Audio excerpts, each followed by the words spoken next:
Brass tracks. It's weird. She still hadn't answered how she knows brass tracks.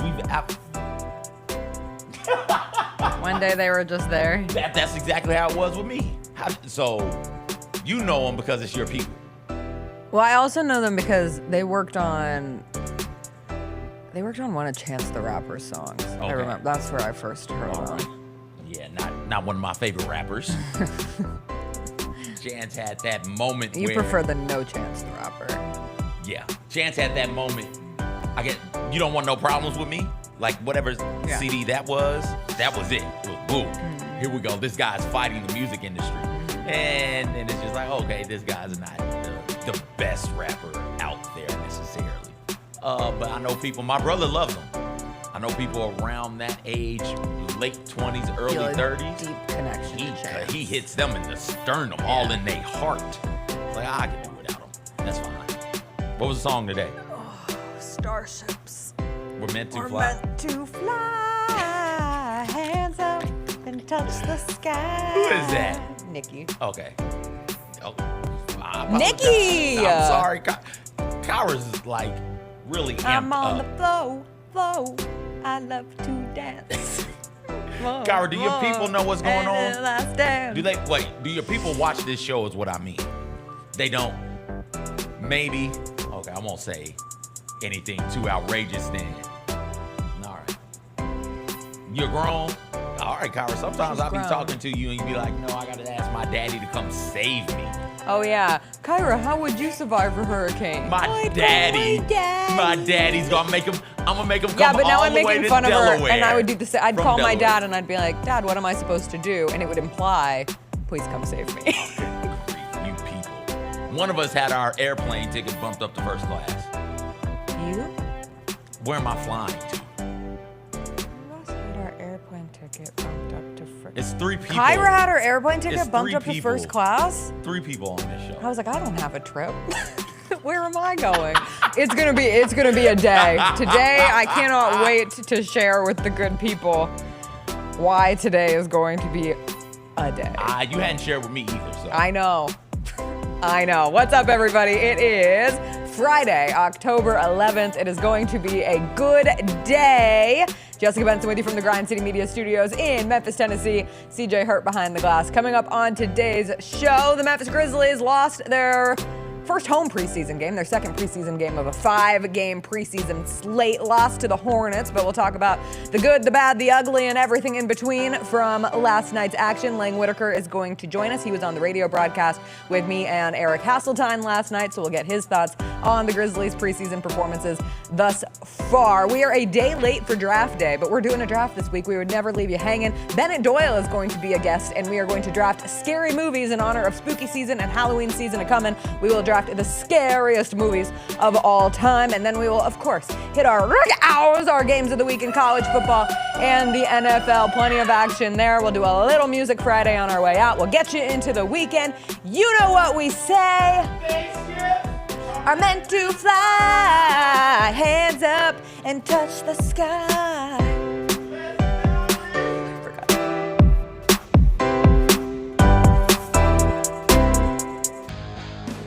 Grizzlies fans know it's the team that gives you the edge. Big River Steel does too. And much like the Grizzlies have recruited legendary talent, we want you to be part of our team. Are you ready to be part of something legendary? Then visit www.bigriversteel.com. That's www.bigriversteel.com.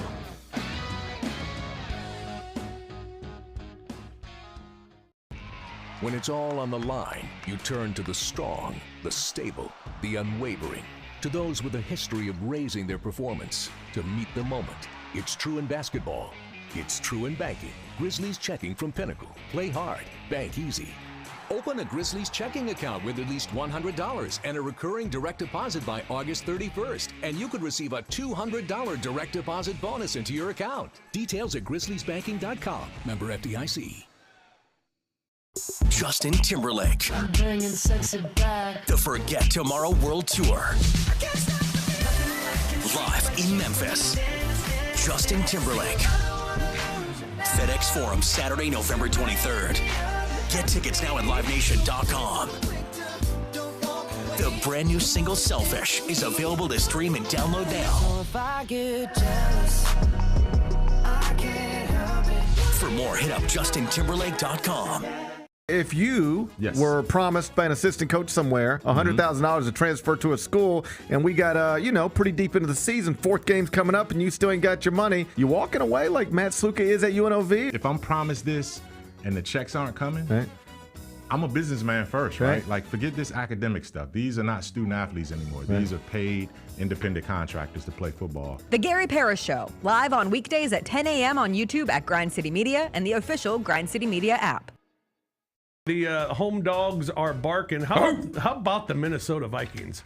Home dog the last 2 weeks. They've been a dog in all 3 games this season. They're 3-0, winning by 22, winning by 6, and winning by 27. Dominating their opponent, dominating the point spread, 3-0 against the number. And then they're a dog again this week, aren't they? At Green Bay. 2.5 point dog at Green Bay. They are dogging it. The Odds Couple, live at 2 p.m. on YouTube at Grind City Media and the official Grind City Media app. Is Ja Morant the player in the NBA with the most approved going into this season? Ja Morant is one of the best players in the world. He's one of the best players in the world. On the court, there is no question, barring injury, that what Ja Morant is. Hey, Grizzlies fans, be sure to tune in to Grizzbeat, where the panel and I break down all things Grizzlies and take a look at the rest of the NBA as well. The show is live every Wednesday, 2 p.m. on YouTube at Grind City Media and the official Grind City Media app.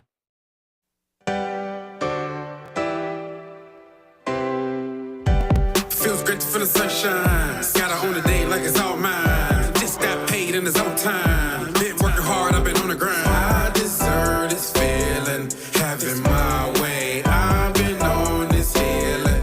This is my day. The sun's out, let's have a little fun now. I wanna let it all out.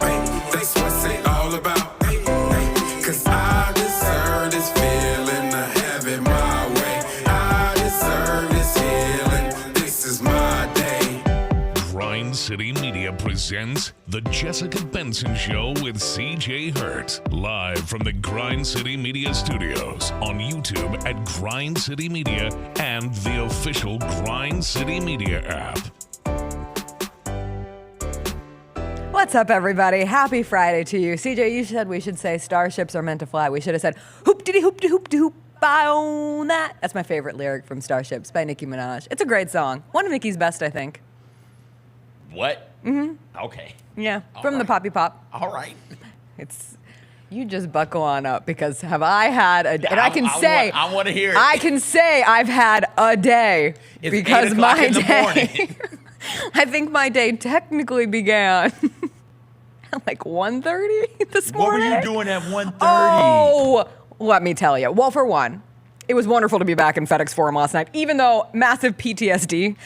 And I know we're overusing the phrase PTSD, but come on, when you're sitting in FedEx Forum, a place where the Grizzlies lost a significant number of their games last year, did not achieve double-digit wins. It was so wonderful to be back, first and foremost. It always feels like a reunion of sorts. You see these people who, for the entirety of the season, you see every home game. So for 41 regular season games, for the preseason, for the postseason when you have it, these people become like pseudo-family and friends, and you're checking in all the time. And then you have the off-season, and you come back, and it's so wonderful to catch up with so many people. And then the game begins, and I'm doing my pregame show, and I'm listing off all the injuries, and I'm like, Ja Morant's out, precautionary. Jaren Jackson Jr.'s out, precautionary with a hamstring strain. G.J. Jackson's coming back from foot surgery. Vince Williams Jr. is dealing with a shin strain. Cam Spencer's dealing with an ankle tweak. He's out of the boot. That's great news. And then Brandon Clark is out last night for precautionary reasons with knee soreness. And then in the middle of the game, Marcus Smart bangs knees with someone, and originally he came back, and then he leaves again. And he's dealing with an injury. And suddenly, I was just like catapulted back into last season.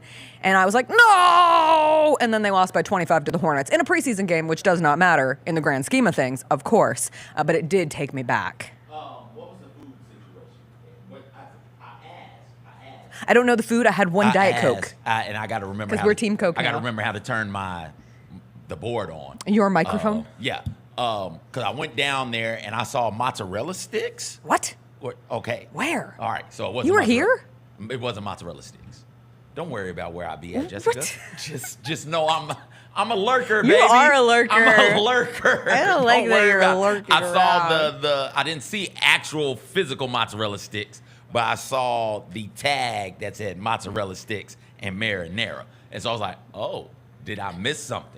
Was I too late or too early? Because you don't know when I saw it, because I'm a lurker. You're right, I don't. But yeah, okay, cool. So media dining didn't have, if they had mozzarella sticks, that's enough to make me come. But listen, to be fair, I was not looking for food. I was looking for one Diet Coke. I gave up soda for the most part years ago. I've probably had like 20 total Diet Cokes in the last 8 years. Like when I'm at a movie, sometimes I'll get a Diet Coke. When I'm at dinner, if I'm like really, just craving a little like fizz, I'll get a Diet Coke. But my husband made me convinced that if I drink Diet Coke, it's going to kill me. And he shamed me out of drinking any soda. And it's not just Diet Coke, but I had as a college girl in Los Angeles, I had a steady diet of Diet Coke, Caesar salad, and gummy bears for a significant period of time to help get me through college.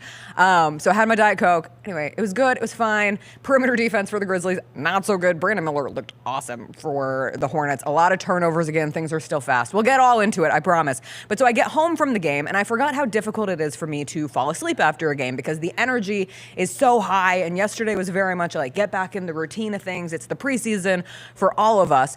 And I'm also trying to wind down and catch up on the WNBA Finals, Game 1, which many are saying best finals game of the year in any sport between the Lynx and the Liberty last night as the Lynx overcome an 18-point deficit. Courtney Williams is that dog. She's not that girl. She's that dog. As she talked about going into this series, doesn't matter what kind of dog, just wants to be a dog, and she was last night with the 4-point play that sent it into overtime. That game was awesome. Catching up on the Thursday night football game with the San Francisco 49ers. Ooh, here's the play. If you missed it because you were watching Grizzlies-Hornets preseason, it was so nice. I had so much FOMO not to be watching that game, and I had it up on one screen. I had Thursday night football, and then I had Grizzlies-Hornets in front of me, and I was doing my job, so I was not giving it the full attention that I would have liked to have given it. But shout out, the Lynx getting a win in New York to start this series is massive. You're all over the place. Yeah, right I know. now. Oh, Okay. it's going to get worse. Oh, gosh. Okay. Yeah. Are you ready? Are we going to delve into this? Or are we you delving? ready?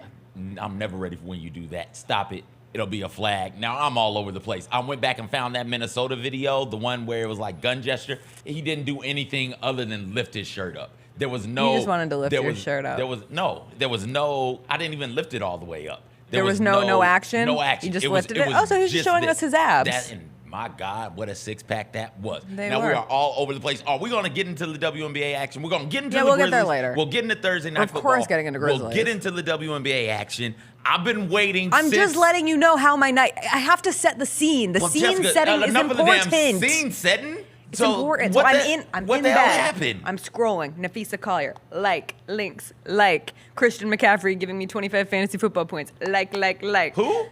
Not wishful thinking. I was like, wait a second. I watched that game. Was he out there? Brock Purdy, Christian McCaffrey. Some are saying they're all the same. The Niners get a huge win. Have you been to sleep? Barely. Barely. So. Okay. I finally forced myself to put my phone down. All right. I have this book I'm reading right now that puts me to sleep. It's called Stoner. And every time I read like 3 pages, it's a guarantee fall asleeper. But even last night, there's so much energy. I'm struggling to really fall asleep. So finally, I looked at my phone. It was 11:45, and I was like, shoot. Like, my alarm goes off at 4:30. We're getting into danger zone territory of not getting a lot of sleep. I put my phone down. I start doing my new meditation to go to sleep where I go through the alphabet, and last night was movies. The category was movies, and so I start with A, and I name a movie that starts with A, and I try to keep going. And at some point, I'm like falling into kind of like an in and out sleep, but I'm not fully asleep, and I can tell that I'm not fully asleep. And so I go to change my alarm. I'm like, I'm gonna set my alarm for 5 instead of 4:30. I'm gonna give myself an extra half hour. We'll make it work. I pick up my phone. I have a text from Christopher Luther, my dear husband. He says, "Are you awake?" I say, "Oh, that's so sweet. He wants to check in if I'm awake." Should have clarified. I'm staying downtown. He's house sitting where we're dog sitting. I text him back. I say, "Oh, yeah, I'm actually having trouble falling asleep. I am awake." He calls me.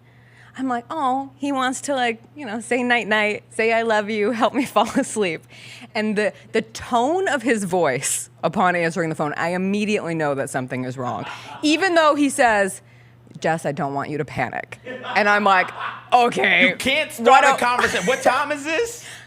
12:40. You can't start a conversation at 12:40 in the morning. I don't want you to panic. Everything, hey, I'm calling. Everything is fine. It's not fine if you're calling me that late / early in the morning. Especially with the words, I don't want you to panic. He goes, and I'm going to protect the identities of the dogs we are watching. They are very good dogs. All dogs are very good dogs. He goes, our dog escaped. There was a hole in the fence in the backyard, and the dog escaped through the hole, and now I cannot get her to come back.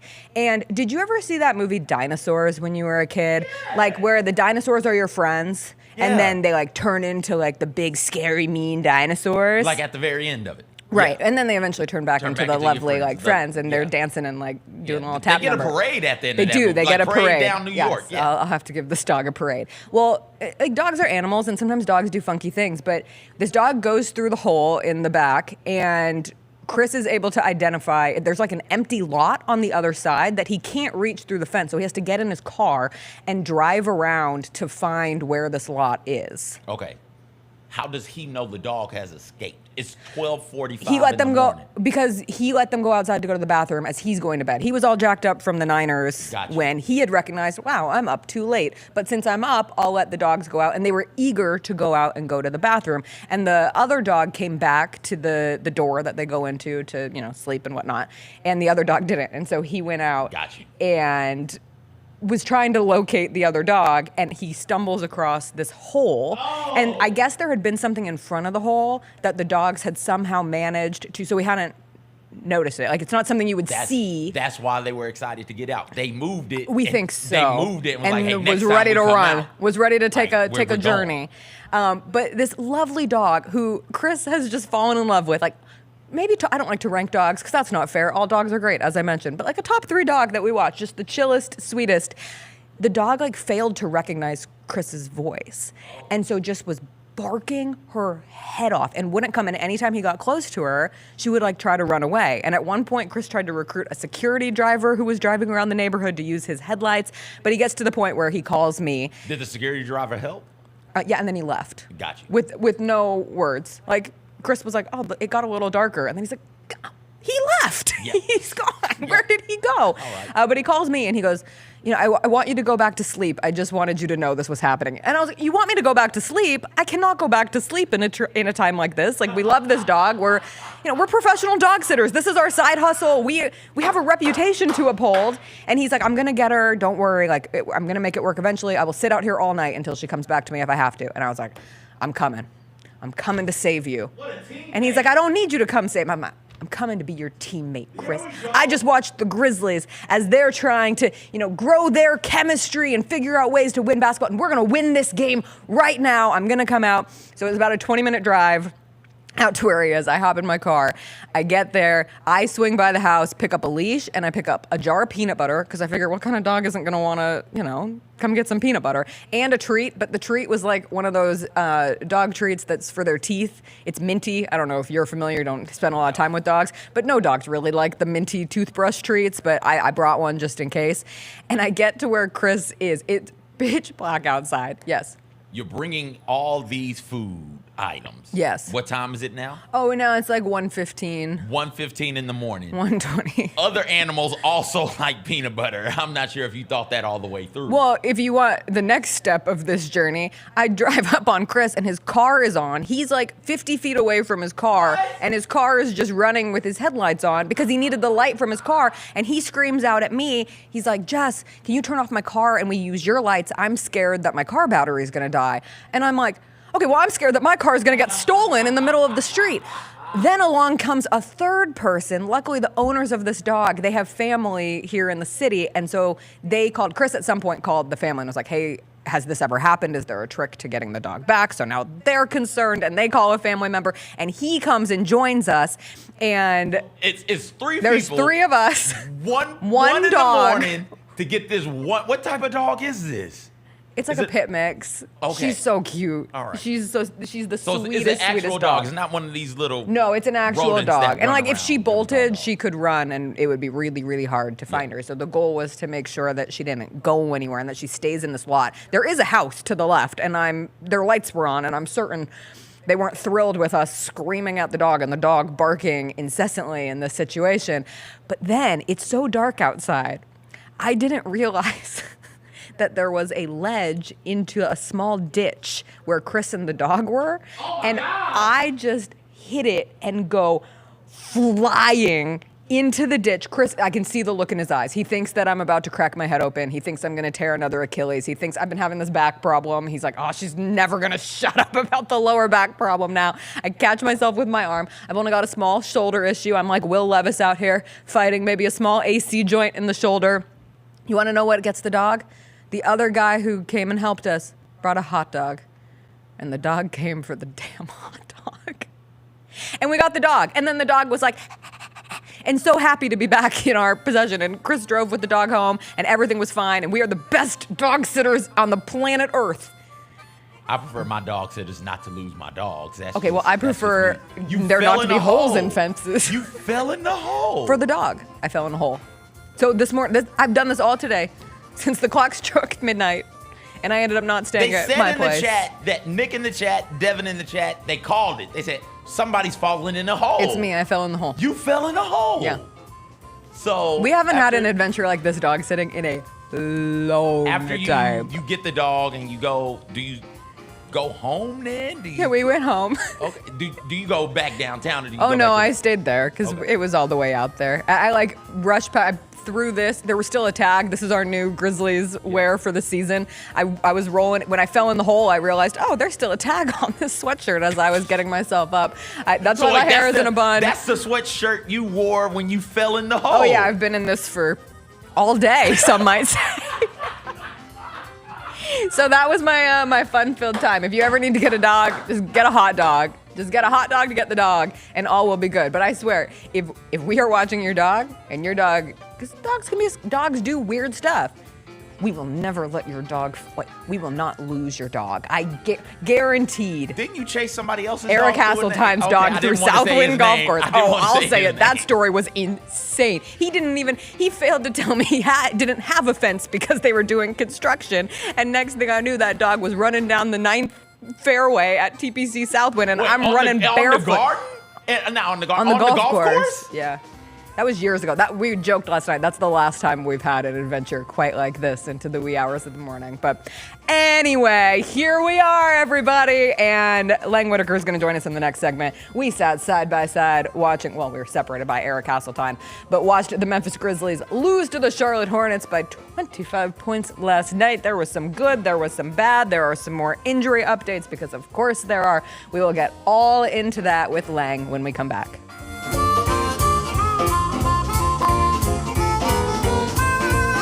We got to talk about the best wrestling that we watched all week. You're up. I think Brunson Reed and Braun Strowman put on a 5-star match in 60 seconds. I've never seen it happen before.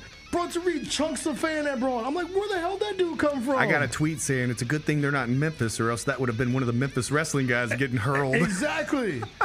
Tune in to Grind City Wrestling weekly on the Grind City Media app and on the Grind City Media YouTube channel. Let's face it, there's a lot of trash talk in basketball, but the great teams let their performance do the talking.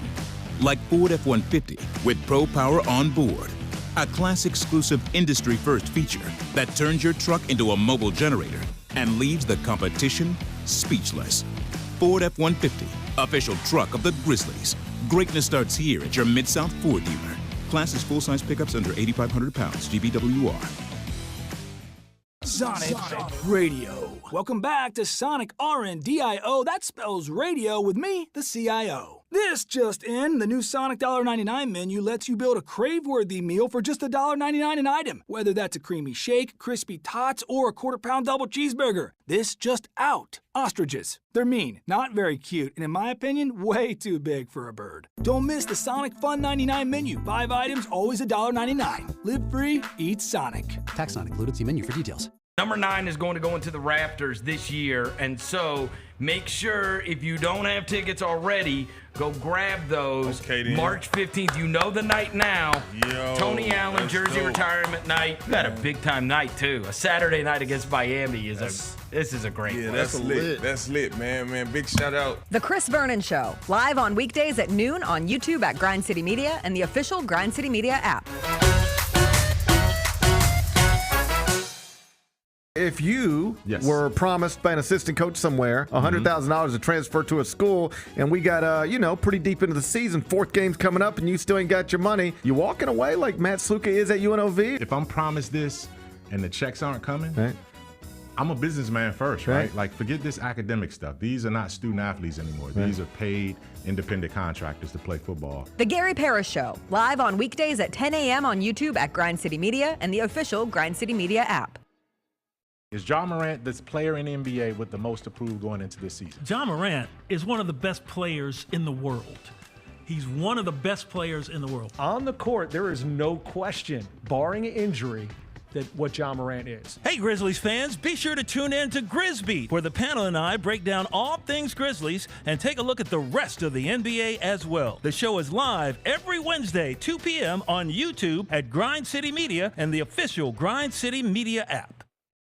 What do you think about this matchup against the Pirates and the Bison? Well, the first thing that comes to mind is who in the hell put Gus Johnson as the notable alumni selection when we got Kamala Harris right now that's more relevant? It's 28 people I would have named before I would have got the Gus My Johnson. assumption is, Mike, Hampton will find a way to come up again. Get all of your HBCU sports and culture news by tuning in to HBCU Huddle with CJ Hurt and Mike Wallace. New episodes drop every Thursday on grindcitymedia.com, YouTube, and Spotify.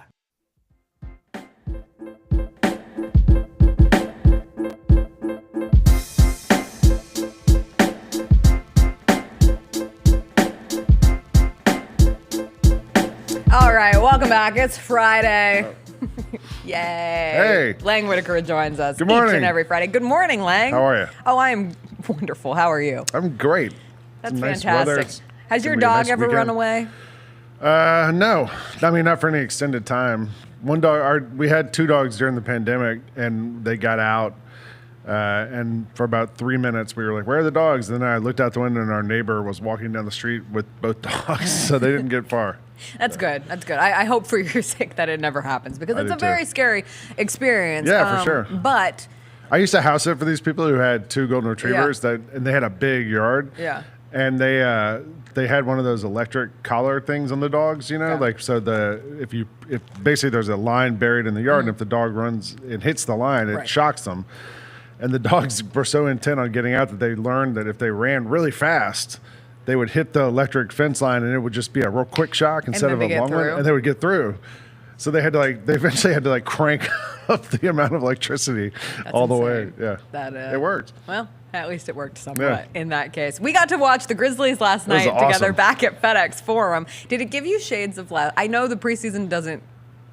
It matters from a getting chemistry back together, trying to figure out this new offense and Yeah. all the turnovers that come with it. The result doesn't matter. That and gave me shades yet, of last season. A 25-point loss and Yeah. more injuries piling up, Not and you're going seeing deep into the Jaren, Ja, rotation. yeah. It just, and Marcus Smart going to the bench and coming back and then not coming back, and Brandon Clark being out as well. It went from being like, oh, I'm so happy to be back at FedEx Forum, because it did hit me. Like, we talked about it on the pregame show too. We have this new speaker system at FedEx Forum that is blaring. Talk about hitting me. Crystal clear audio, and also like the bass, factor yeah. is real. The bass like shakes the radio table, and just seeing everybody, and then next thing you know, you're watching a product that very much looked like last Do you notice, season. like Eric, I was doing the radio with Eric Hasseltine last night. He mentioned during the game, do you notice we couldn't hear the whistles? Yes. I didn't hear a whistle the whole game. I didn't You'd see think the play about it until happening, you and all of a just said sudden you that. just see him stop. And you're like, wait, Mhm. what's going on? Is there a whistle? I don't know. No, it was aggressively Loud. Yes. Yeah, the loss was disappointing. And I was also a little I think like the first quarter of that Dallas game was more representative of what I hope this season's going to be like than last night's game was. 100%. And one, because of the personnel, and two, just how things they played better. Looked. Also, entirely. if the Charlotte Hornets shoot 60% from threes during the season, like they're going to win the Eastern Conference. Right, but if the Grizzlies give teams as many wide open threes as we saw last night with some problems with the perimeter defense. But yeah, like that's also like a hallmark of the Taylor Jenkins era. The first month of the season, we're always terrible on defense. Yeah. And then all of a sudden we become a top 5 defense for the rest of the season. So it usually like takes some time to figure things out. Well, and I was thinking last night, and we mentioned it multiple times, like they looked tired. They looked gassed. They were out of was talking about that at shoot around earlier in the day, that he said he's never played in an offense that's this fast. And a bunch of players have kind of echoed that and said this is new to them.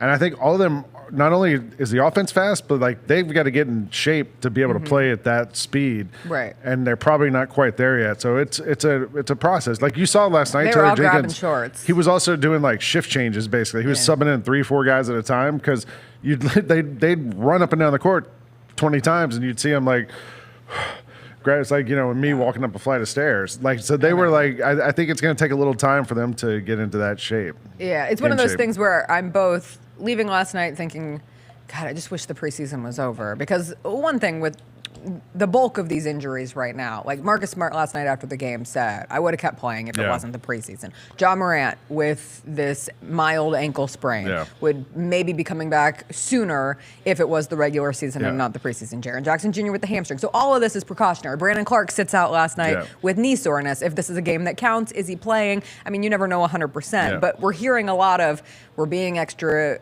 cautious because it is the preseason. And so I'm like, well, we have 3 more preseason games to go, and that's going to cause a lot of fright from fans, and fans appropriately react. We all like, have the fans all have PTSD. Like we all do from last year. And we kind of have to, and we talked about it last night too, like injuries do happen in games that aren't of the magnitude of what we experience. Like ankles get rolled, knee soreness pops up, and sometimes it's a matter of missing like half a game and then you're back the next time. So you kind of have to recondition your brain to understand normal injuries in basketball versus the extreme that we saw yesterday. But then on the flip side, I said, well, I'm glad there's more preseason because they do have to continue getting in conditioning shape. They do have to figure out how to not turn over the basketball as much in this new offense, how to feed Zach Edey more. That is one thing that has stood out in the first 2 games. I want to see them feed Zach Edey more. And I know he took 3 threes last night. One of them was a half-court heave, so we'll throw that one out. But at some point in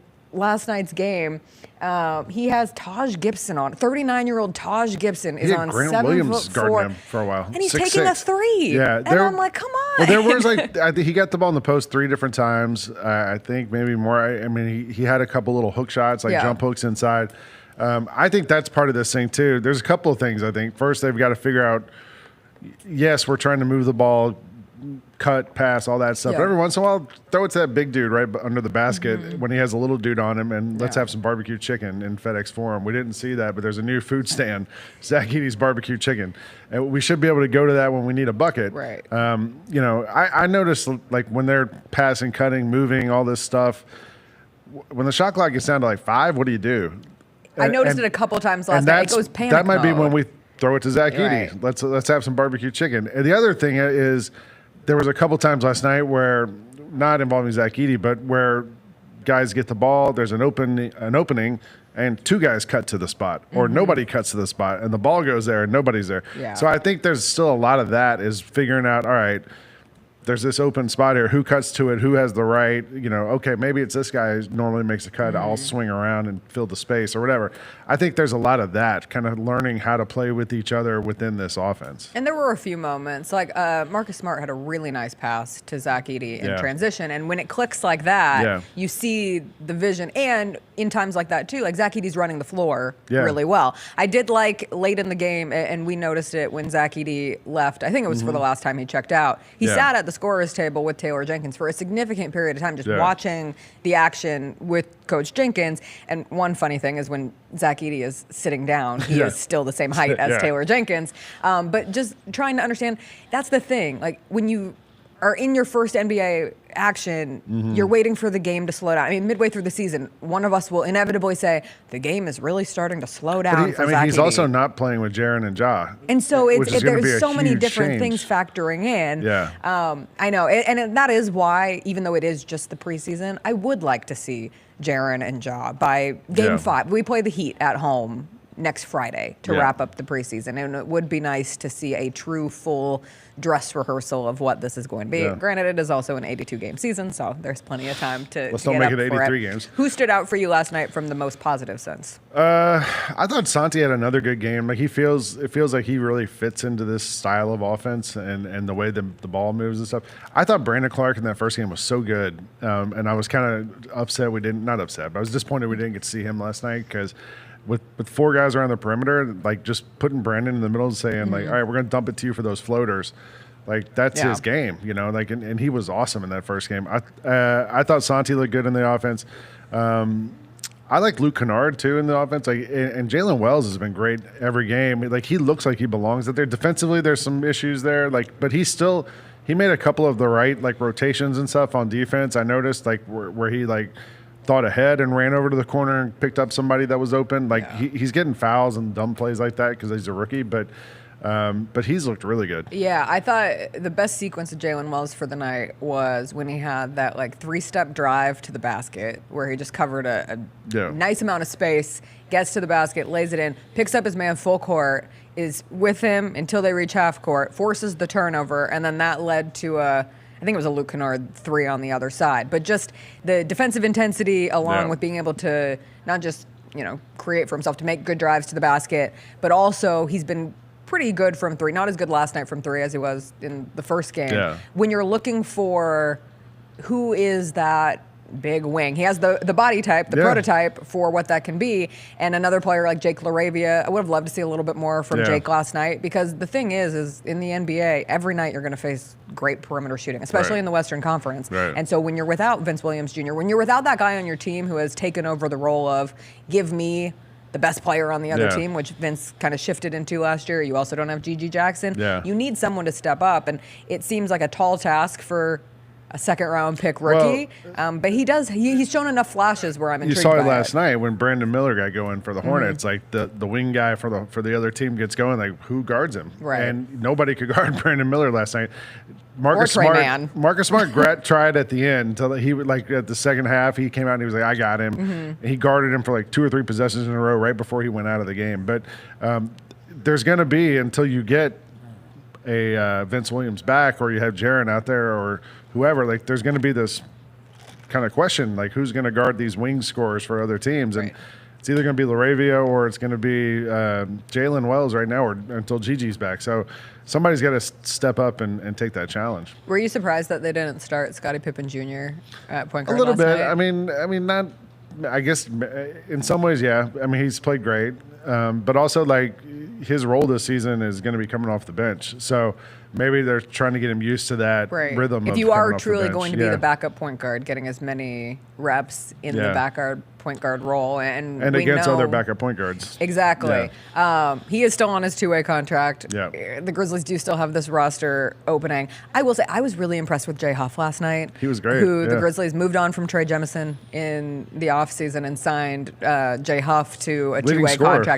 Coming out of, well, it's funny, thinking back on Summer League, Devin Walker and I were sitting at the Grizzlies Summer League game where they were playing against Jay Huff, and we were just kind of joking around like, man, that guy was on the Virginia team that won the national championship. You're gonna get cooked by a guy that, and then next thing you know, he's hitting threes. He had some nice dunks in that game, some nice defensive possessions, and he had some big threes last night for the Grizzlies. Look at him.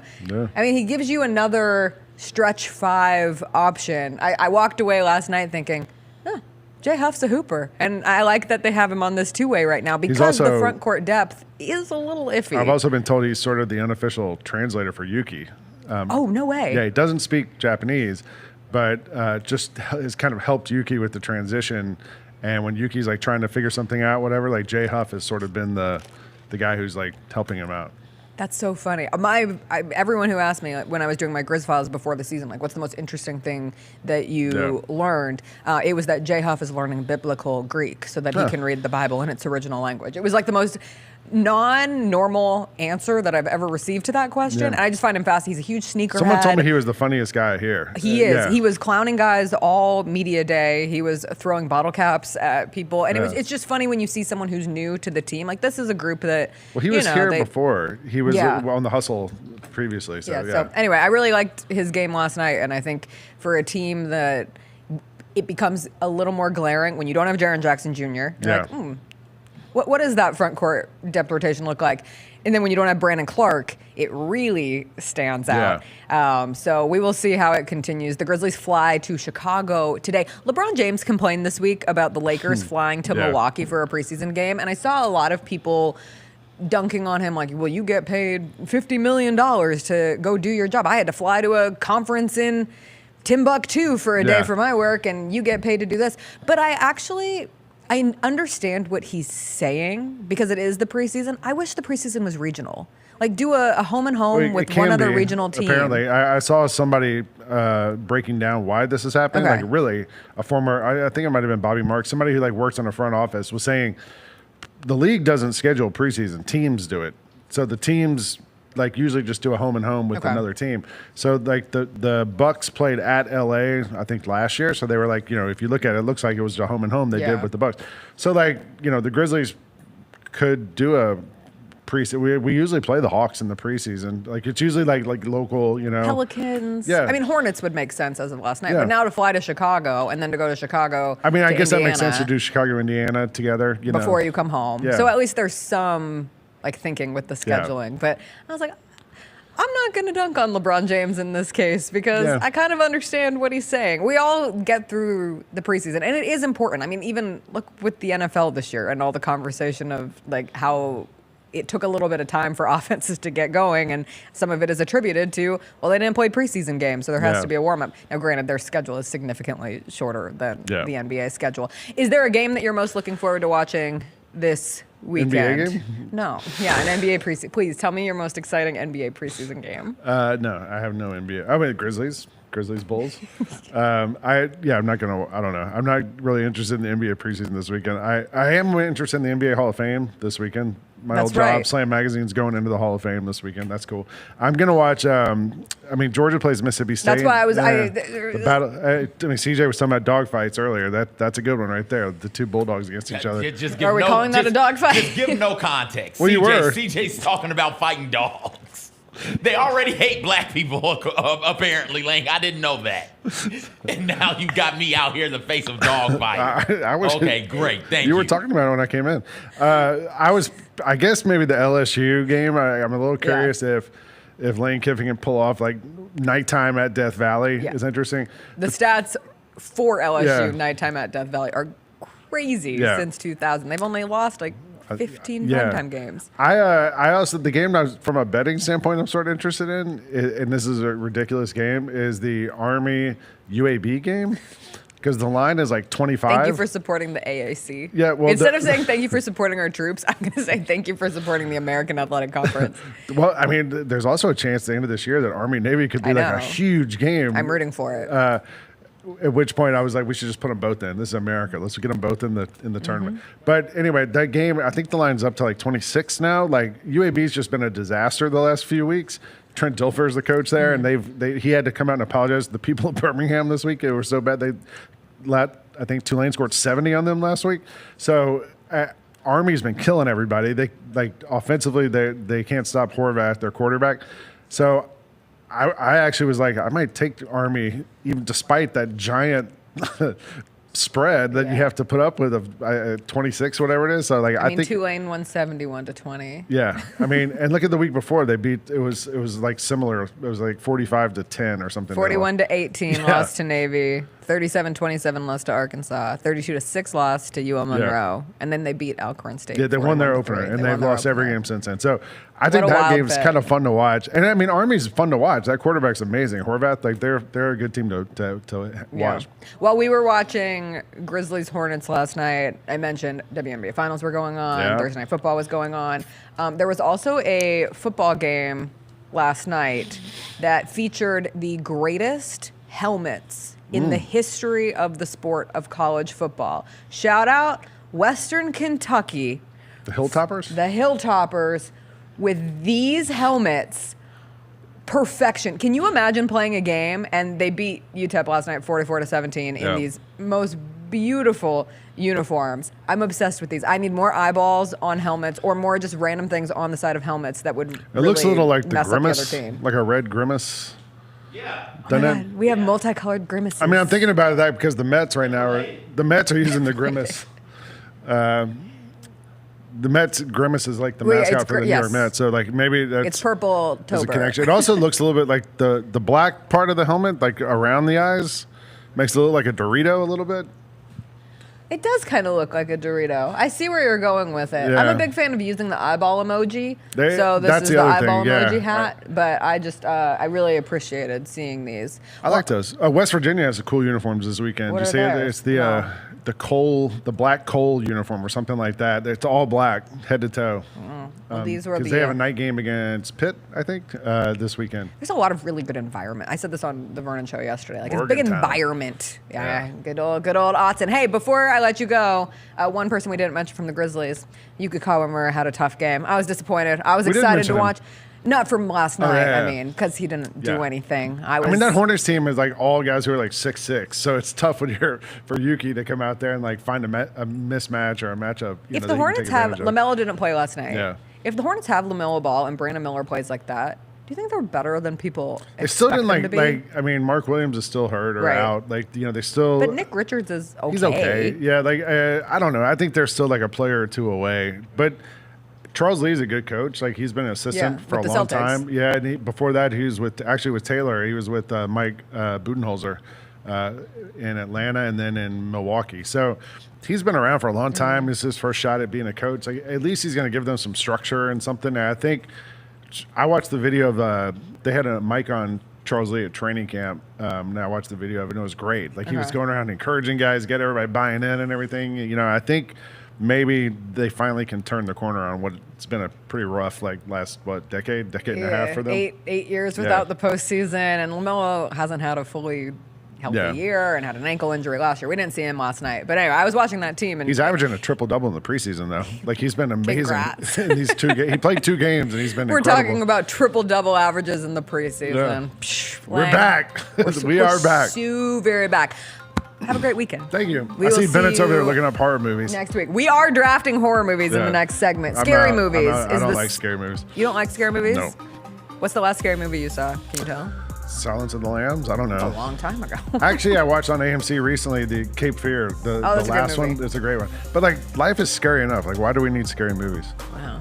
You could just pick a life movie as a scary movie if you really wanted to. I could pick Forrest Gump. That's what I was going to say. Forrest Gump, the scariest movie of all time. Terrifying. All right, we'll take a break. On the other side, Bennett Doyle will join us. We are drafting scary movies in honor of spooky season still ahead. We will get to our RAGGOWs, our games of the weekend in college football and the NFL. I already know one of CJ's USC Penn State. It's not on my list. I'll tell you why, but he'll make me get into it. Yeah, probably. All right, Bennett Doyle, scary movie draft when we come back.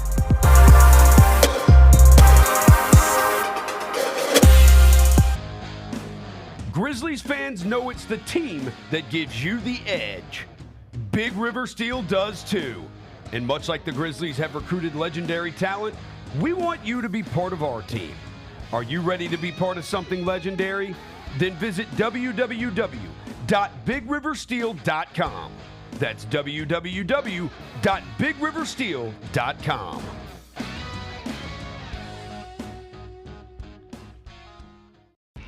When it's all on the line, you turn to the strong, the stable, the unwavering, to those with a history of raising their performance to meet the moment. It's true in basketball. It's true in banking. Grizzlies Checking from Pinnacle. Play hard, bank easy. Open a Grizzlies checking account with at least $100 and a recurring direct deposit by August 31st, and you could receive a $200 direct deposit bonus into your account. Details at grizzliesbanking.com. Member FDIC. Justin Timberlake. I'm bringing sexy back. The Forget Tomorrow World Tour. Live in Memphis. Justin Timberlake. FedEx Forum, Saturday, November 23rd. Get tickets now at livenation.com. The brand new single Selfish is available to stream and download now. If I get jealous, I can't help it. For more, hit up JustinTimberlake.com. If you were promised by an assistant coach somewhere $100,000 to transfer to a school, and we got, pretty deep into the season, fourth game's coming up, and you still ain't got your money, you walking away like Matt Sluka is at UNLV? If I'm promised this and the checks aren't coming, I'm a businessman first, right? Like, forget this academic stuff. These are not student athletes anymore. These are paid independent contractors to play football. The Gary Parrish Show, live on weekdays at 10 a.m. on YouTube at Grind City Media and the official Grind City Media app. The home dogs are barking. How about the Minnesota Vikings? Home dog the last 2 weeks. They've been a dog in all 3 games this season. They're 3-0, winning by 22, winning by 6, and winning by 27. Dominating their opponent, dominating the point spread, 3-0 against the number. And then they're a dog again this week, aren't they? At Green Bay. 2.5-point dog at Green Bay. They are dogging it. The Odds Couple, live at 2 p.m. on YouTube at Grind City Media and the official Grind City Media app. What do you think about this matchup against the Pirates and the Bison? Well, the first thing that comes to mind is who in the hell put Gus Johnson as the notable alumni selection when we got Kamala Harris right now that's more relevant? It's 28 people I would have named before I would have got the Gus Johnson. My assumption is, Mike, Hampton will find a way to come up again. Get all of your HBCU sports and culture news by tuning in to HBCU Huddle with CJ Hurt and Mike Wallace. New episodes drop every Thursday on grindcitymedia.com, YouTube, and Spotify. We got to talk about the best wrestling that we watched all week. You're up. I think Brunson Reed and Braun Strowman put on a 5-star match in 60 seconds. I've never seen it happen before. Brunson Reed chunks the fan at Braun. I'm like, where the hell did that dude come from? I got a tweet saying it's a good thing they're not in Memphis, or else that would have been one of the Memphis wrestling guys getting hurled. Exactly. Tune in to Grind City Wrestling weekly on the Grind City Media app and on the Grind City Media YouTube channel.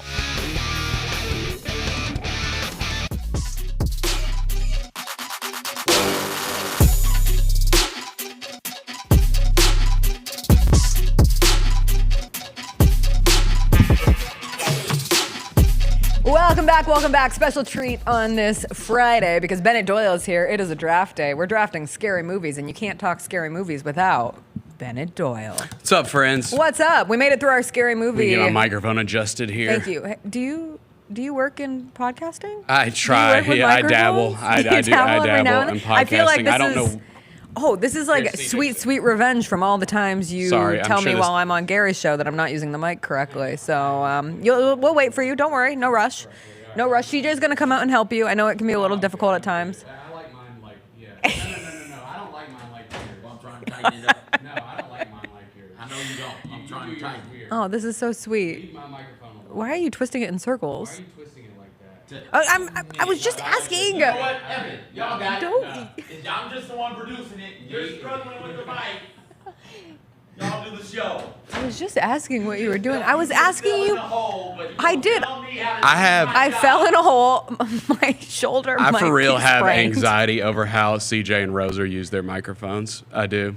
How? Why? Explain. Wait, what's wrong with the microphone? Can we get to the bottom of this? How you position them. It's different than how I like mine positioned. You want it up under you. I want it up. Yeah, I want it under. Yes, under and up. Yes. Oh, I see. I like mine more. They at like an theirs angle. like right in your face. That's how I like mine like this. What's it like? This is a good place for a microphone. Yeah, that's how y'all like yours. You like it just like right, like. Yeah, all I was trying to do. I've was never in my tighten it life thought before about you the did it. positioning of the microphones quite like this. I just speak into the mic. Yeah, me too. I feel really good now. Okay, that's I'm good. back. You're back. You were next to me on the other side at FedEx Forum last night, Yes. watching the Grizzlies lose to the Hornets. Yeah, speaking of horror movies, yeah. Yeah, wasn't the most fun. I dream of the day we're watching a fun Grizzlies win, and I know even if it was the coming. I think preseason- it's on the way. I'm gonna say it's definitely on the way. Yeah. Like we are.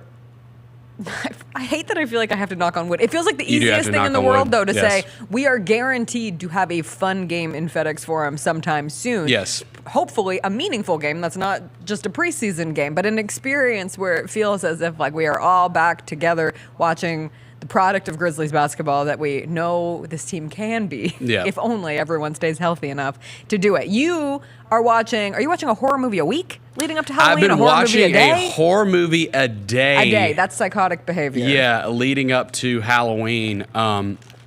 I do count last night's preseason game as one. But yeah, I've been watching that franchises, stuff that I've already seen, some stuff that I'm revisiting. I've been watching the Scream franchise, the Halloween franchise, a couple little things sprinkled here and there. So yeah. Excellent. Well, we're drafting scary movies. We will be. You and I were talking last night at the game. Is this a horror movie draft? Is this a scary movie draft? Oh, yeah, let's set some ground rules. I'm calling it a scary movie draft, which includes horror movie, slasher movie, monster movie, paranormal movie, religious movie. Is there another word for religious? Like what's the exorcism? Yeah, I think The Exorcist, I count it as a horror movie. Right. It certainly sits in that category. So does this movie scare the poo out of you? It can be drafted within this draft. Okay. That's how I'm I like it. CJ, is that fair? Yes. This is, as long as this is not a Halloween movie draft. It is a scary / horror movie, however you want to frame it. Because I don't want anybody taking Hocus Pocus, Halloween movie. Correct. No, Halloween Town. Nightmare Before Christmas. Which isn't a Halloween movie. It's a Christmas movie with Halloween characters. There's a big difference. It's a Christmas movie. We should do a Nightmare Before Christmas rewatch. Okay. The first week of that November. would be fun. So I love that. To tie in Halloween to Christmas. I've been meaning to say that out loud, so this is me saying it right now. Okay, who gets the first pick in our scary movie draft? We got a duck race. What do we got? Here we go. Oh my gosh, I have a strawberry 2. crown. That's one of my favorite numbers. Oh, come on. Let's go. Come on. Here we go. Bennett, what the heck? Go number 2. Yeah. Oh, no. I go first. Jessica goes second. Big bad Bennett, you're third. Oh, no. It's okay. There's so many movies. I'm not sure where you guys are going. I feel like Bennett is more of a slasher, as my duck is just continuing to run laps around you people. I feel like Bennett is more of a slasher fan. I don't know what Jessica is more of a fan of. I feel like psychological torture is something that Jessica gets Jessica going. With that being said, I will take my favorite slasher film. I think it's a slasher film. It is to me. And one of my favorite pastimes is sleeping. And Freddy Krueger comes in and kills you in your sleep. Give me Nightmare on Elm Street. Yeah. It is real unsettling, unnerving, and it's pretty freaking scary watching this burned man come at you with these giant claws. One of the more iconic scary movie villains as well. Give me Nightmare on Elm Street.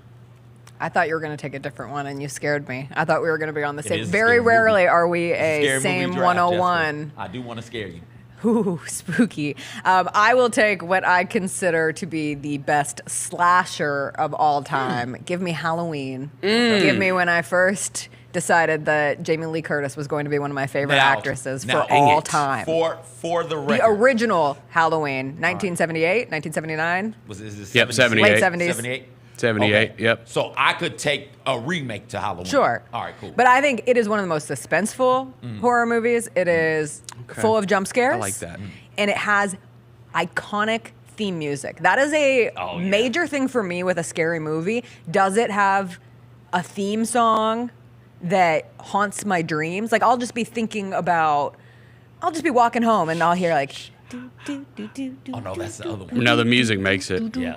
the music makes the movie, and I am absolutely bring that scared. up, now I'm you still scared of change it. Michael Myers. You should be. I'm so scared of Michael Myers that for the longest time I associated Mike Myers with Michael Myers, and I didn't like Mike Myers despite Mike Myers being a very funny person, but I said it was too close to Michael Myers and it messed up in my brain. So that's where we're at. Okay, I really wanted that one. That's too bad. It's one of my favorite movies ever. It's just a classic, so that's a good choice. I'm going to go with the movie that I think is the scariest movie of all time, and that is The Exorcist from 1973.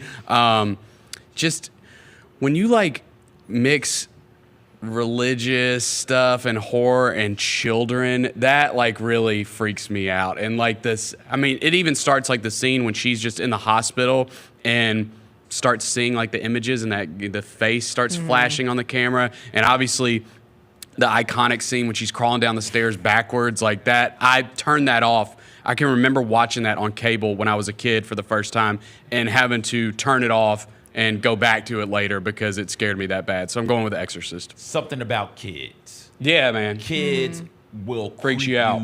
They creep me out. I'm with you on that, Bennett. And I got kids. by Like the devil. my kids are great, but yeah, Very scary scary. kids. Yeah, I don't Also, like it. I'm convinced if I could do that backwards crawl down the stairs, like my back pain would be solved forever. So I think I should just give it a try, and then I would just violently vomit everywhere. That vomit scene was a lot to take in. She actually hurt herself in that movie. Also, Yes. doing some of the stunts Yes. necessary, the floating, the levitation, and then Mhm. moving about the room. Okay, that was a good pick, Bennett. Good pick. Thank Good you. pick. Thank you. Good Thank you. pick. Thank you. I didn't think I'd be able to get 2 of the 3, but like if we're talking slashers, Yeah. like it's 3 I think that are very clear. I think it's Nightmare on Elm Street. I think it's Halloween, and then I think it's the Friday the 13th movies. I didn't think I'd be able to get 2 of those, but I will, and I will take Friday the 13th. And Jessica, you brought it up. Just the music and the suspense in that movie make it so very good. The original one, and I will walk around the house sometimes and hit the shh, shh, shh, ha, ha, ha. Like that's iconic. Yeah. I love it. Give me Friday the 13th. Good pick. Ooh. This is tough. I'm playing a game here, and I'm going to take one, and I'm nervous that I'm going to miss out on one that I really want on my team, but that's okay. With my second pick, give me the Texas Chainsaw Massacre. I have never viewed chainsaws the same way. If I hear the "rrr" of a chainsaw in a haunted house, CJ can attest, I lose my mind. I can't handle it, even though in my brain I know there would never be somebody, I don't know, I don't want to do it again. There would never be someone using a chainsaw with the chain on it in a haunted house, or so I would hope, unless that they were trying to make a new version of Texas Chainsaw Massacre. Leatherface, having a mask with human skin is just hands down one of the scariest costumes of a horror movie, and Leatherface does it for me. Like that movie puts a pit in my stomach when I think about it. Yeah, Variety just named it the #1 horror movie of all time in their top 100. Yep. Okay, let me ask y'all a question. Would I have gotten The Exorcist if I would have waited for it to come back to me? No, I probably would have taken it. You would have taken it? Okay, because I really wanted both of those that you stole from me. That's why you got to train your duck better, Bennett. I know. Train your duck better. I know. Let me go with, okay. God, now I'm like kind of thrown off a little bit. Let me go with a newer one since I picked one from the 70s. I'll go with The Witch from 2015. That's a good pick. Yeah, when you go like, it's like 1600s, like the feudal and this family, like they were kicked out of their village and they have to move out in the woods and recreate their lives, and the daughter stumbles upon a like weird, like basically she gets into like involved in like some occult stuff, and a baby disappears, and it's super freaky. The Witch is, I think, one of the scariest modern horror movies, just because I don't know, man. That scene at the end with the goat, it's very disturbing. Yeah, I'm gonna go The Witch, 2015. Good ass pick, Bennett. All right. Good ass pick. CJ. I'm not sure if this is modern. I think it's modern. It's been done a lot though, and I get it being fatigued by it. But yo, when Saw came out, and Saw is my favorite gory movie. When Saw came out, I left the theater a time or two. I was like, hold on, let me go get some popcorn real quick to reset myself.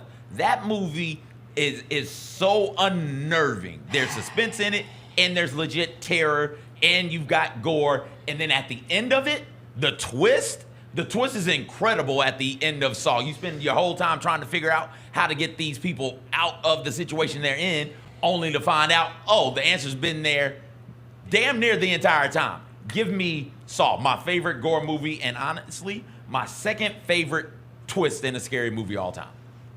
The needles. I always think about the needles. That's Saw The 2. needle. That's If you Saw wanna 2. take Saw When 2, the you girl can get sticks Saw her 2. hand through the thing. Is Saw 2 also the one where they abduct the person from the parking lot? No, that's Saw. Is that the first Saw? That's Or the second first Saw. yeah. That's the first. I always blend all the Saws together in my brain, but all the different things. Saw, in similar fashion, I'm not going to take it, but similar fashion to the Final Destination franchise. I can never, outside Final Destination 3, I watched maybe 150 times because it had a DVD where you could like choose your own adventure and take different paths through the DVD. I remember the choose your own and adventure. I remember like driving to basketball tournaments and making my teammates choose our own adventure, watch weird way to get pumped a lot. I had a huge horror movie phase. But anyway, Saw 2, when they do abduct from the parking lot, I think about it all the time. Saw 1, they abduct the guy from the parking lot. Or Saw 1 from the parking lot. When you say needles, are we talking the heroin addict. Yeah, that's 2. Is that 2? I'm pretty sure. So she's in both. She's in both. The bathtub's 1. Bathtub. The hacksaws. The bathtub. Bathtub is 1. The hacktub. The bathtub is 1, and then there are a couple of needles in 2, if I remember correctly. One where he throws the heroin addict into the giant. That's the one I'm talking about. Yeah. Okay. Okay. What about the eyeball? I've only seen the first 2. The eyeball. I've seen the first 3. I've seen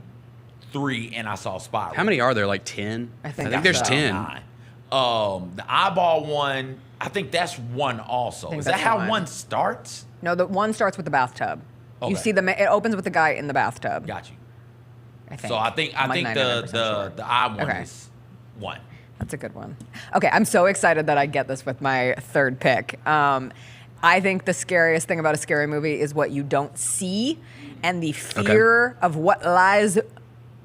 Well, that's gonna. I knew you were gonna take it. No, I knew I'm not it. taking that. I'm taking Jaws. Jaws with my 3rd pick. It's good. I think It's good. it is one of the more untraditional horror movies. The monster is something that is real. It is a shark. It is a shark that you don't see. You only hear the music. They were very intentional. Steven Spielberg was very intentional with the use of the score for Jaws, having you think about the shark before you actually see the shark. Just when you thought it was safe to get back in the water, it is not safe to get back in the water. I think Jaws is one of not just the best horror movies of all time, but the best movies of all time, and thus I consider it a scary movie. Okay, that's a great pick. I'm going to go with a throwback here. And I don't think it's one of the scariest movies of all time. I think it has one of the scariest scenes of all time that still stands the test of time. And I'm going to go with Psycho because no one literally, if you have seen Psycho, you have never in your life taken a shower the same. Everyone, when they take a shower, thinks someone is going to rip the curtain open and stab them to death. It's always in the back of your head. Always, right? You've also never gone to a motel the same. Exactly, yes. Motels are scary. Being home alone and taking a shower is scary because of that movie. Yes, CJ. I don't, the shower linings, it bothers my wife. I don't have the heart to tell her. I hope she's not listening. So we have 2 bathrooms. She has a bathroom like a regular person shower set up with the lining in it. My lining is clear. She's like, no, you need to put something decorative up. It's like, no, I just like to be able to look out. No, I'm terrified because of that movie of not being able to see an intruder come in and stab me to death. I need that lining to be clear. I do not like lining that I can't see directly out of because of this movie. I completely agree. Good pick, Bennett. Yeah, like a lot of times, so good. I'll lock the bathroom door. Yeah. Yes. Like if I'm feeling some kind of way, I'm locking the door when I'm taking a shower. Keep people out because something is going on and they're untoward or anything like that. Not because like I got body issues. I don't want people to see my naked body. No. I don't want somebody coming in to stab me to death. That's it. And Bennett. And like a very aggressive, like so many stabs to get to the end. Yep. And just the song of it is so good. The music is perfect. Norman Bates is just this unassuming guy. You want the 60s version, not the newer version with... yes, I want the original, yes. Give me the original, 1960. Dying in the shower. But Vince, what's his name? Vince Vaughn. Vince Vaughn. Great job in that movie. Yep. My favorite twist in any scary movie is that one. And that also sells it. It's slow building. You get the moment of the stabbing. It's not like a whole bunch of people are dying. You're trying to figure it out. You sit in it. And you figure it out. And then you realize, Norman Bates is legit crazy. Yeah. You're just stuck in that. And then the movie ends. And you don't get any sort of real resolution. Great pick. We also talk about Nepo babies so much. And like the ultimate Nepo baby is the horror Nepo baby connection from Janet Leigh in Psycho to Jamie Lee Curtis being the star of Halloween. Like not only are they both actresses, but the fact that they have such standpoints in horror movie history, I think is perfect. CJ, your 4th pick. Gosh. Oh boy. Give me The Omen. Yeah. Give me The Omen. Damien's creepy. Damien's creepy. Terrifying. And The Omen, much like The Exorcist, encompasses the religious component and the child component. and it is terrifying watching this little demon baby run around like killing people. Yeah. Give me the Omen. This is so hard. And it's. I'm glad. Thank you for being here, Bennett, because this would have been bad with just two people. We probably should have made Lang stay. Yeah, we should have had a fourth because I am. Okay. I will go with a. I've only got 2 left. Okay, I'm going to go with a movie that I, to this day, am convinced should have won Best Picture when it did not. It will be my newest horror movie of the pick. It is someone who has changed the modern horror movie genre. Give me Get Out. I will take Get Out. There is nothing scarier than a black man going to meet his white girlfriend's family who he's never met before. I think it's just the reality sit-in, and it's not just a psychological horror movie. You get kind of like the monster energy with it, but the monster is so real in society, and it gave us one of the most iconic lines of all time in I would vote for Obama for a third term if I could. Shout out Obama. Of the scary movies Peele has done, I think they've all been scary. I think Us is way scarier. Us is scarier, but I think Get Out is a better movie. I got you. Like in its entirety. I will never get over that The Shape of Water won for Best Picture that year instead of Get Out. Like that was the year. Horror movies don't win Best Picture, like hardly ever. And I felt that was the opportunity, and it will forever irk me. Good pick. I'm gonna go with. I think I'll go with another modern one. I'm gonna go with Hereditary from 2018. Toni Collette is an amazing actress. She's also really scary. Like she's good at being scary on camera, and she is scary as hell in this movie. Obviously the. I don't want to give any spoilers. The unfortunate scene where they're driving and the daughter, Oh my God! Yeah, that's if you know, you know. If you know, you know. No, and then you get into like possession and all that kind of stuff, which always freaks me out. So, yeah, it's a really good modern horror movie. Go with Hereditary. That was a good pick. Good pick. All of these have been good picks. All of the ones up here were on my short list. Gosh, what am I going to do here? On my short list, now last pick, Conjuring. I'm not going to take that. I'm not going to take The Hills Have Eyes, even though that's great. Devil's Rejects, another phenomenal gory film.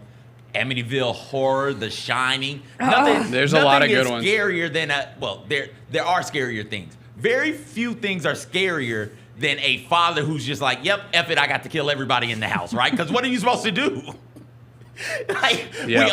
Oopsie, we're stuck in a cabin and Daddy has cabin fever. We got to kill everybody. It's one thing if it's moms. We could get away from moms, but Dad? And Jack Nicholson is just a terrifying Johnny. looking, Gosh, Silence of the Lambs is still up there as well.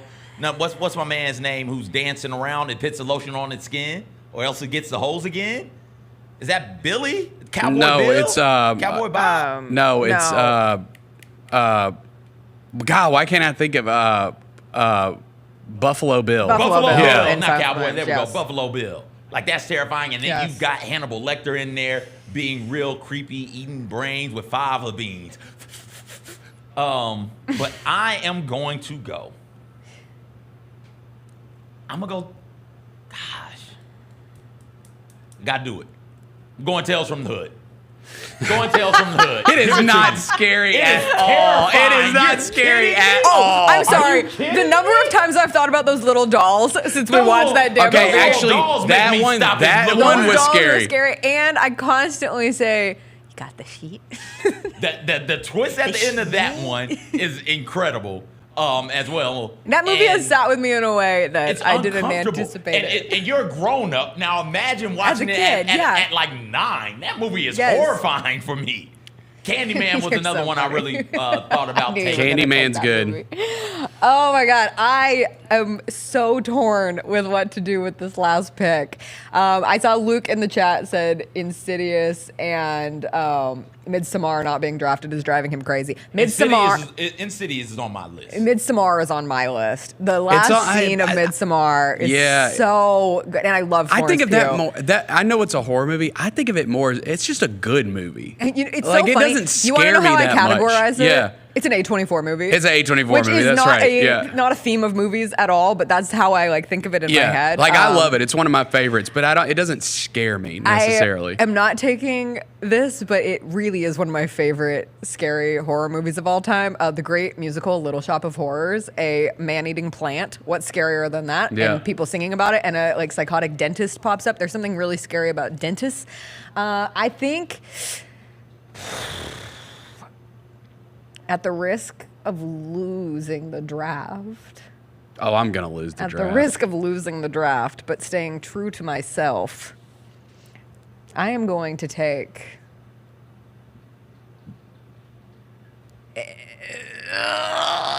Do it. I'm going to take Alien. That's a good pick. I'm going to take What are you Alien. talking about? It's a good Why would pick. you lose the draft on that? You got two movie monsters that I would think people would I know. put up their top 5 movie monsters I all have time. two slasher people. I have two slashers, 2 movie monsters, and one like psychological weird what stuff it is. happening and racism. I thought you were just going to go black. But yeah.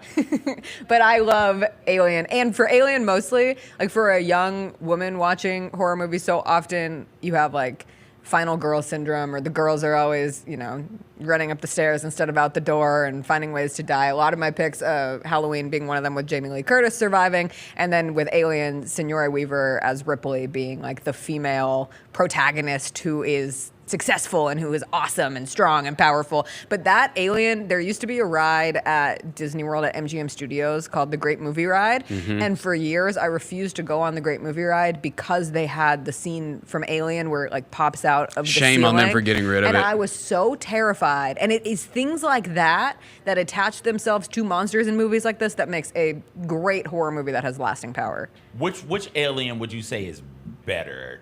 I like the Alien first. or Alien 2? I prefer the first. And like a true nerd, I had to study the first in film school because it's not just a great horror movie. It's like script-wise, almost a perfect script. So I picked the first, but I know some people prefer the second. I prefer the second just because I love sci-fi, and it just takes it takes the first one to just a whole different level. But the first one is just amazing. They're both. I love them both. I love Alien. I was gonna take Carrie, which is what I thought might throw the I draft. thought about that too. The final scene of Carrie, the gravesite scene, like I think is the best.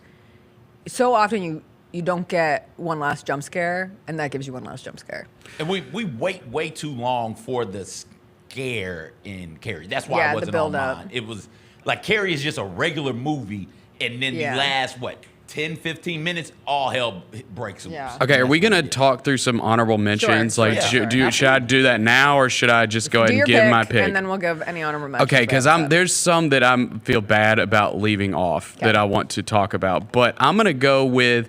See, and I don't know how necessarily scary. It scared me when I was a kid. It doesn't scare me now, but it's just one of my favorite horror movies of all time. I saw someone mention in the chat, and I got to put it on my list. I'm going to go with The Thing from 1982. Kurt Russell. It's about I think they're in Antarctica on like a, in a, what are they called? Like the stations where they, anyways, science station. I don't know. A parasite infiltrates the community, and it gets pretty wild. Some of the best practical effects like ever in horror movies. It's John Carpenter. I wanted to get because I really wanted Halloween. I think John Carpenter is like one of the goats of horror movies. And so I'm going to take what I think is his second best. I'll go with The Thing, 1982. Honorable mention, Bennett. Yeah. Okay. Obviously, we left off The Shining, which hurts. That hurts. Rather, but and there is scary scenes. That's another one where I just think it's a good movie. Yeah. Like as opposed to like the scariest movie of all time. But I think The Shining's just like really good. I mean, the scene that stands out the most that scared me was the when he goes in, the lady's in the bathtub and he thinks it's a beautiful woman. It's really this like decrepit old woman whose skin's falling off. That was pretty scary. Yeah, there's nothing scarier than an aging woman. Right, exactly. Yeah. And that, for me, Bennett, the most unsettling part when he's in the maze. The snow is around, and he's just in the maze, just staring. He's like, oh, This guy's, he's lost it. Yeah. Let me go lock my door. I don't want him coming in here. Yeah, I stayed at that hotel. It's like a thing in Colorado. You do Girl Scout camp at the Stanley Hotel and convince yourself that it's haunted and all that good stuff. I hate that no one has Silence of the Lambs because I think people have been chasing the psychological thriller ever since. Yeah. Like, even Longlegs, watching it, it was good. It was a good movie. Yeah, I for wanted sure. it to be I wanted to stick with me in a better way, but I will always go back to Silence of the Lambs. Yep. Just does it better in that semblance. I feel like Longlegs, we talked to, because Gary watched it recently and he liked it, but he felt a little let down. And I think the problem they had with that movie is they build it as the scariest movie of all time, right? You can't do They that. out expectationed it. Yeah. Which then left you being like, that was a really good movie, and yet Yeah. I'm comparing it to other scary movies, and it's certainly not the scariest. Right. I do like. I loved it, though. I like The Sixth Sense a lot. I had that. I almost put it because I See Dead People is having a moment again, thanks to Kendrick Lamar. My favorite scary movie of all time that I'm going to go back and rewatch this October, and it just didn't fit on this list, but I would recommend it if no one has seen it. It is called What Lies Beneath. And it stars Michelle Harrison Pfeiffer. Ford and Michelle Pfeiffer, and the bathtub scene in that movie. It's pretty scary. Sticks with, it's so good because the whole time you're fighting is this a supernatural event happen, or is this woman going crazy, or is it something else? And the twist is so good. Yep. Some classics we left off. The Entity was one that I thought about throwing Yep. on Okay. there. And we'll have to have this conversation because it's a much longer conversation to have. We'll have to have a conversation about The Entity and Alien and why those movies to me are really, really unnerving and unsettling. But it didn't make mine. We left off Rosemary's Baby. That's a really good one. Yes. We left off, a couple of them like, let's just go like, I'll look Scream. at. Yeah, but it's not scary. I It's don't just like fun, Scream. right? It's just fun. Final Destination would fall into that category, I think. Yeah. Although there's nothing fun about being burned alive in a tanning bed. How many times do you switch lanes when you see those logging trucks? Every driving? time. Every single time. Yeah, right. How many single times time. do you get on a roller coaster and think, this might be the end? Or get in an elevator and think, I'm going to get decapitated. The elevator one and back on the shower. Getting out of the shower, Yep. I do kind of like, all right, there's no wires here for me to chop my head off with. Yeah, I'm not sure how much it holds up, but The Ring was scary when it came out. That was like a The Grudge phenomenon. was The also Grudge was scary. pretty scary when Blair it came Witch out. Project is a Blair popular Witch, one. yep. That was more of like, we were like stupider back then, and so like I thought it was real when Me I was, too. I was like, oh, I used is to this tell like people real it was found I footage? said it was a documentary. Yeah. Every Insidious. class had an asshole who was like, the Blair Witch Project is Yeah. weird, and I was that person. Insidious, that was a pretty good one for a newer one. Super underrated, because you mentioned The Sixth Sense. Another one M. Night Shyamalan did, The Visit. I love The Yeah, Visit. that one's pretty good. Like the old people are scary in that. The Hills Have Eyes, The Descent. Poltergeist is another classic that got left off. Whatever Happened to Baby Jane? That's a great one too. And the last, I feel pretty comfortable with my list. I think we all did I think pretty we got good. a good list. Yeah, Well represented. Shout out Tales from the Hood for keeping this for show making it going. in. Yeah, for sure. Keeping this I show love it. going. And maybe we do Monsters next week, Bennett. If we do, you gonna join us? I will join. I'm Monsters? here. We'll do I'm ready. Oh, I sweet. love monsters. All right, we love monsters. Coming We've got at you, some Cookie. monster football games this weekend. We're gonna do our RAGGOWs very quickly.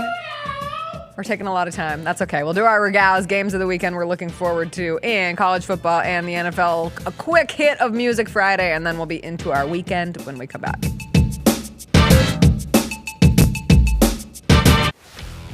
Let's face it, there's a lot of trash talk in basketball, but the great teams let their performance do the talking.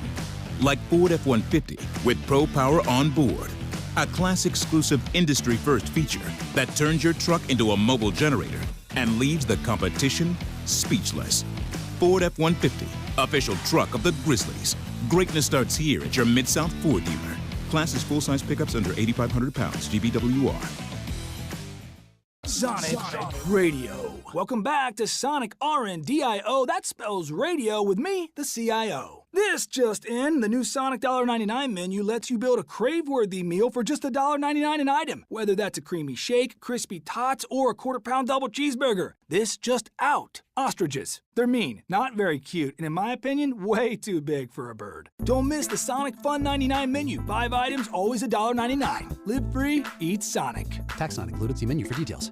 Number 9 is going to go into the Raptors this year, and so make sure if you don't have tickets already, go grab those. Okay, then. March 15th, you know the night now. Yo, Tony Allen, let's jersey go. retirement night. You got a big time night too. A Saturday night against Miami is this is a great one. That's lit. That's lit, man. Big shout out. The Chris Vernon Show, live on weekdays at noon on YouTube at Grind City Media and the official Grind City Media app.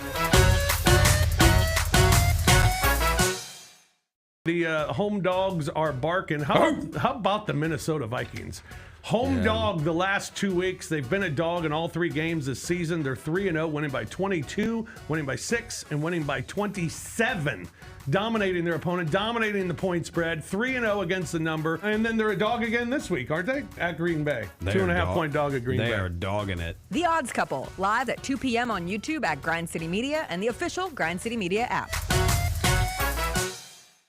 Is Ja Morant the player in the NBA with the most approved going into this season? Ja Morant is one of the best players in the world. He's one of the best players in the world. On the court, there is no question, barring injury, that what Ja Morant is. Hey, Grizzlies fans, be sure to tune in to Grizzbeat, where the panel and I break down all things Grizzlies and take a look at the rest of the NBA as well. The show is live every Wednesday, 2 p.m. on YouTube at Grind City Media and the official Grind City Media app.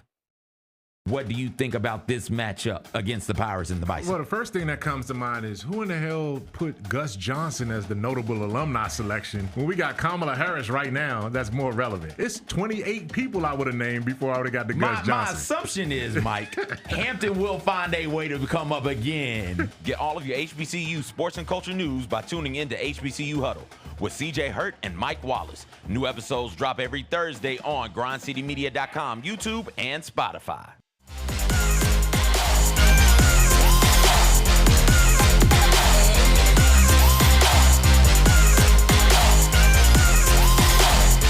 Welcome back. Yes, CJ. People in the chat have pointed out, no vampire movies were taken. Are vampires scary? Technically, I want to suck your bra. But isn't there something... And then Edward Cullen changed everything, because then I was in love with a vampire. But, like, isn't that what we end up doing with vampires? Yeah, they're sexy. It's like sexual, even Dracula, But there should be something Dracula, more correct? scary about that. Something that literally eats you. Yes, but he's so cute. I can change him. And I think that's why none of the vampires. What's the old bald head, long finger vampire? Nefertato. Oh yeah. What is that? I can never pronounce his name. We have the new one coming out. Yeah, but soon. like that's what makes that one scarier than the other ones. Is we don't make him sexy. Right. We just allow him to exist. And like as the a evil freaky vampires in Twilight are not the Illuminati.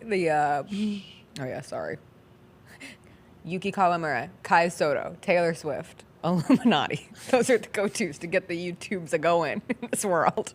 Wait, there are scary vampires in Twilight? Yeah, the bad ones. They don't look sexy? I can't think of their name. There's it's the not Shimmerers? a coven. No, they all shimmer. Oh, okay. They go play baseball and they shimmer in the sunlight. The ones, oh my gosh, hold on. There's the bad ones. Victoria is her name. But they're not still sexy?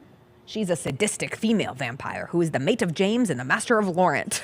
Okay. I don't remember the specifics. It's been too long. Anyway, we didn't pick any vampires. We didn't pick like Frankenstein. I find Frankenstein so cute. We didn't pick like King Kong. A hodgepodge. Because is that a scary movie? It's on scary movie lists. I never think of it as scary. If Jaws is a scary movie, then that one is also.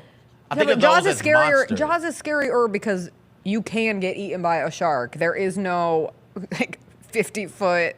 I mean, we've seen gorilla Chimp Crazy, Jessica. That's true.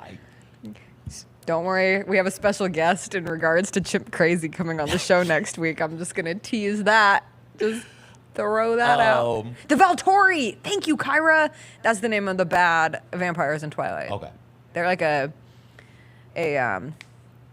a group. I can't think of the word. I've been up since the wee telling hours you. of the morning. I'm Let's do telling our RAGGOWs. RAGGOWs! Our chat question of the day was, what are you most looking forward to watching this weekend? Liberty Lynx Game 2. I am excited to watch that, but I fear that it will not live up to Game 1.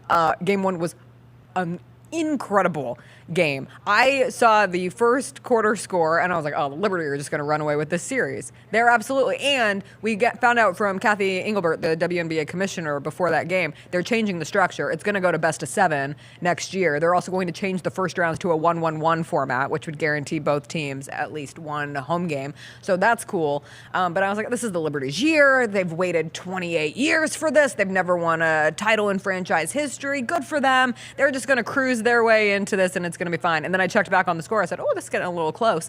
And then I saw all of the excitement over Courtney Williams and the 4-point play, and then went back and watched the 4-point play, and then see the foul call on Brianna Stewart, and she goes 1-2, and there were 20 lives lived in the last 10 minutes of the Liberty Lynx game, and the Lynx get a big win. So I will be excited to see what happens in Game 2. I'd love to come on here and jump down somebody's throat about, like, playing poorly. You don't blow an 18-point lead late in the fourth quarter because everybody's playing well. Mm-hmm. With that being said, hot damn, was that fun stuff to watch.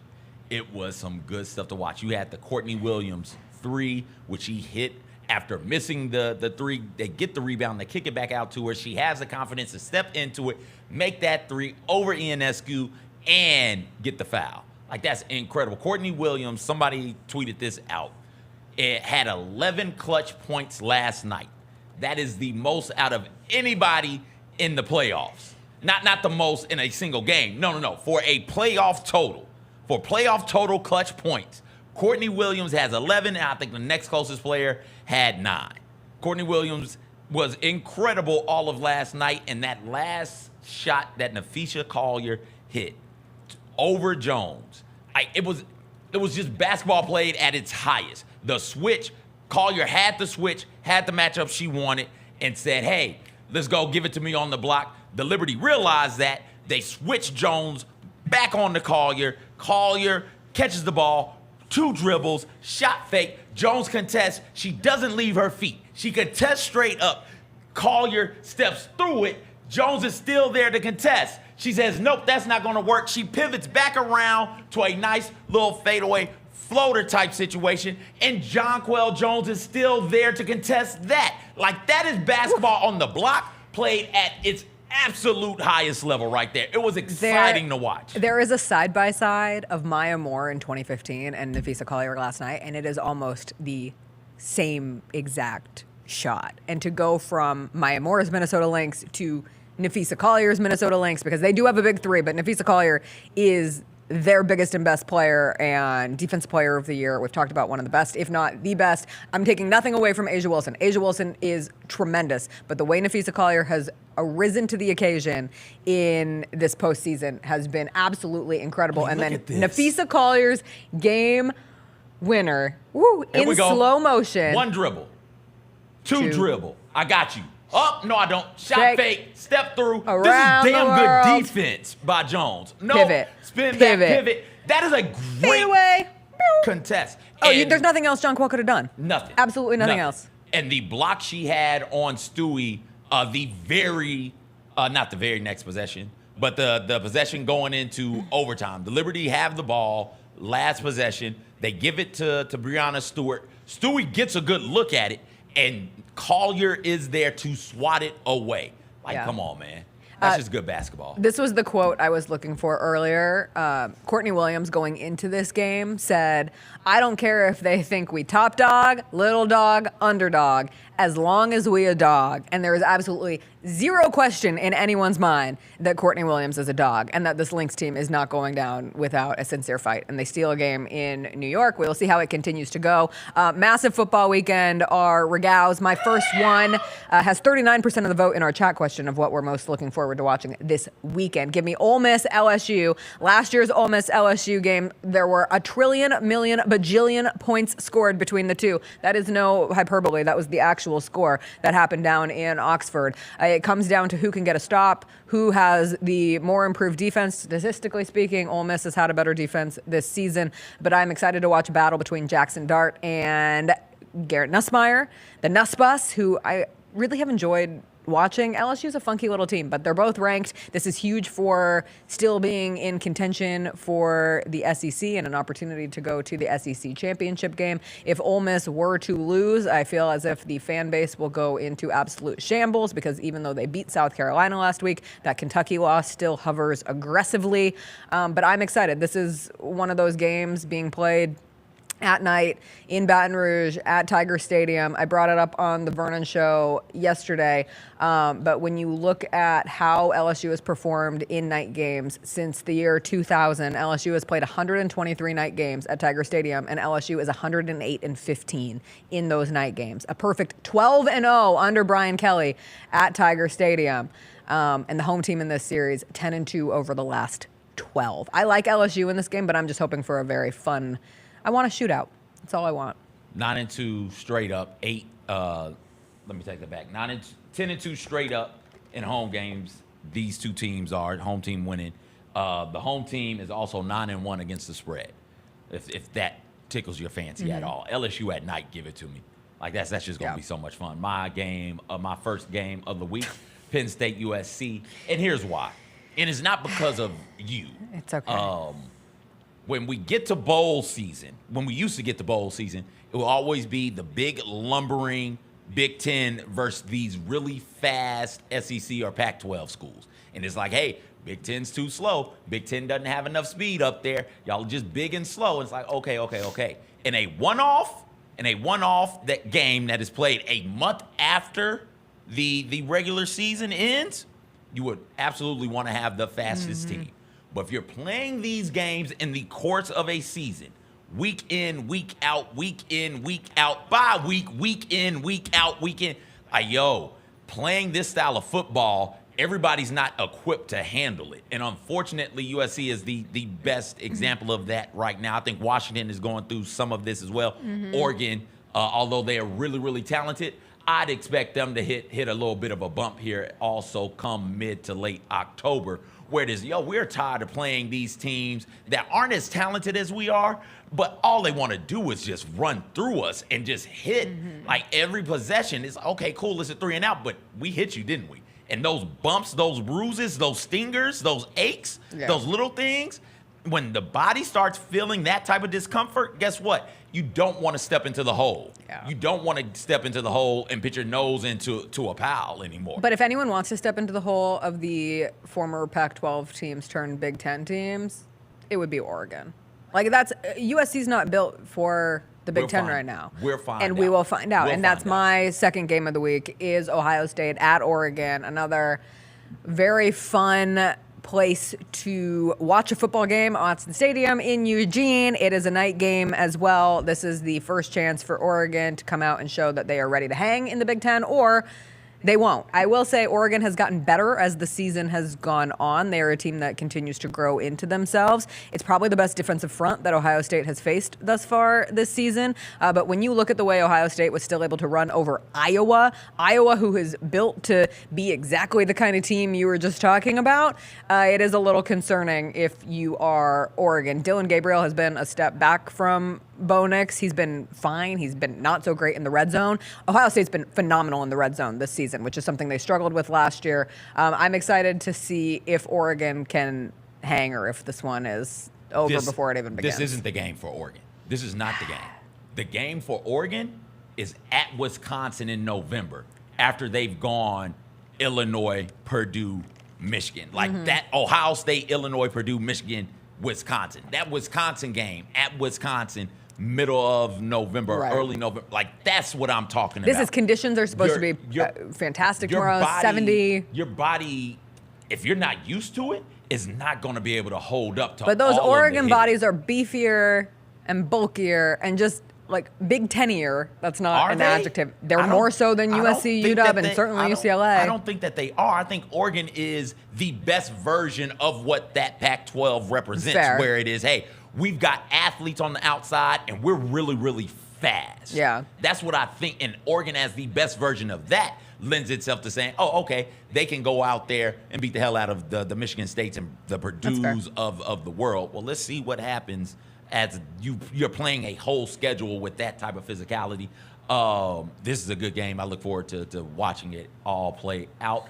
I hope Oregon wins. We hate Ohio State up here. My second game, I do believe, is LSU Ole Miss. What's going on?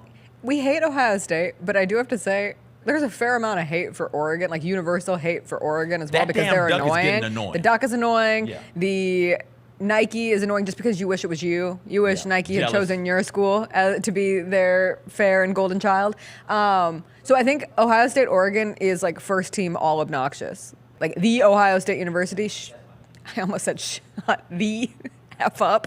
But the same goes with Oregon. So I don't want either team to win. Oh, no, I absolutely want to. But for the sake of the Pac-12, I have this weird connection to these Pac-12 teams that I'm not rooting for them. I just don't want them to die. To just I guess. crumble in Someone this new just sent me a video of Justin Herbert shopping, and there was an RIP Pac-12 sweatshirt that he wanted, and I was like, my worlds are combining because one, I love Justin Herbert, and two, I really need an RIP to the Pac-12, even though the Pac-12 is still trying desperately to exist. Maybe today's the day. Every day, someone's like, is today the day we find out about the Pac-12 media deal and they re-extend their offers to other schools?